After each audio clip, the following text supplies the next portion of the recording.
All right, today we're jumping into a source that makes some pretty bold claims. It argues that the Quran itself gives us the tools to judge its own prophet, and that this same book describes a God who is fundamentally different from the God of the Bible. So we're going to walk through the evidence this source presents and the conclusions it draws. It's quite a deep dive into these texts. So, here's how we're going to break this down. First, we'll look at what the source calls the prophet's litmus test, which it says is found right inside the Quran.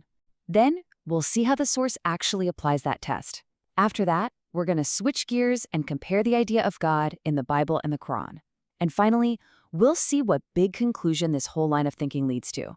Okay, so let's start at the very foundation of this entire argument. The source claims that you don't need to look outside the Quran for a way to tell if a prophet is true or false. It says the test is built right in. So the big question is, right, what makes a prophet true? How can you really know? The analysis we're looking at says forget outside opinions. It argues the answer is waiting right there in the Islamic scriptures themselves. This right here is the verse the source zeroes in on. It's from Surah 69, and it's presented as the Quran's own non-negotiable test for a prophet. The penalty for making things up is incredibly specific and, well, pretty grim: death by a severed aorta. This becomes the single most important standard for the rest of the argument. So now the analysis takes that standard it found in the Quran and puts it to work, connecting that warning to a specific account from Islamic tradition. Okay, remember that very specific phrase, cut his aorta. The argument being made here is that this isn't just some poetic metaphor. Nope, it's a literal, physical consequence for a false prophet. And that sets the stage for the next piece of evidence. And here it is. This is the connection the source draws. It pulls this quote from Sahih al-Bukhari, which is an incredibly well-respected collection of the sayings and traditions of Muhammad. And in this passage, Muhammad is describing how he feels from a poison he ate, and he uses that exact same phrasing, "I feel my aorta being cut." In this connection is really the heart of the first part of the argument. The source is saying, look, you have a warning in the Quran for a false prophet, and then you have Muhammad's own description of his death in the Hadith, and they match. It presents these two texts as a kind of lock and key. But it doesn't stop there. To strengthen its case, the analysis brings up a few other points from Islamic texts. It highlights verses where Muhammad says he doesn't know his own eternal fate, where he's told to ask for forgiveness for his sin, where he's actually rebuked by Allah, and even where he acknowledges that Satan had influenced his recitations. The source argues all of these things fit the profile it's building. Okay, so after laying out that whole argument about prophethood, the source completely shifts gears. Now it moves into theology, doing a side-by-side comparison of God as described in the Quran versus the God of the Bible. The suggestion is that the prophet's test is tied directly to the nature of the God he claimed to represent. The very first difference the source points out is all about the relationship. It contrasts the way the Bible often talks about God as a father with how the Quran describes God as a master. The argument is that one word, father, suggests a close, family-like intimacy, while the other, master, implies distance and servitude. Now, this verse from Surah 3 is presented as a really key point of difference.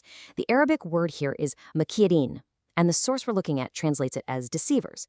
It's important to note that many other scholars translate it as schemers or planners. But for this particular argument, the meaning of deceiver is absolutely crucial, and it becomes a central pillar of the comparison. So here you can really see the stark contrast the source is trying to draw.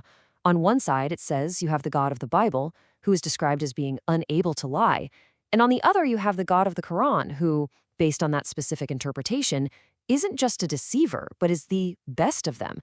The document argues this is a fundamental, irreconcilable difference. This table really sums up the broader comparison being made, so let's just walk through it. First up, relationship. It's described as father, who is personal and knowable, versus a master who is transcendent and unknowable. Next is love, presented as unconditional and part of God's very nature, versus conditional, reserved only for those who are obedient. Then there's justice. One view says it was satisfied through a specific atonement, while the other says forgiveness can be given without it. And finally, salvation. Is it a gift you receive through faith, or is it something you earn through your good deeds?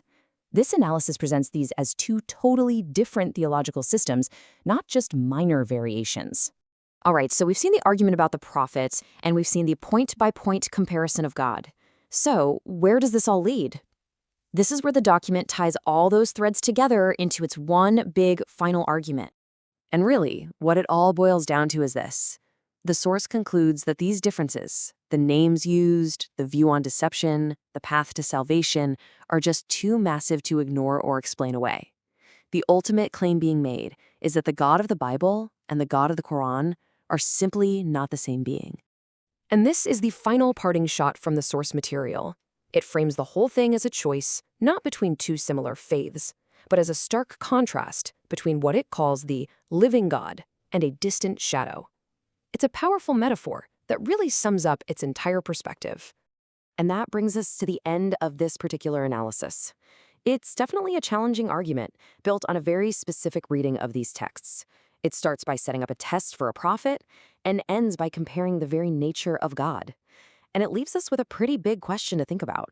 How much do the specific words, the attributes, and the stories inside these sacred texts really define our entire understanding of what is divine? It's definitely something worth pondering.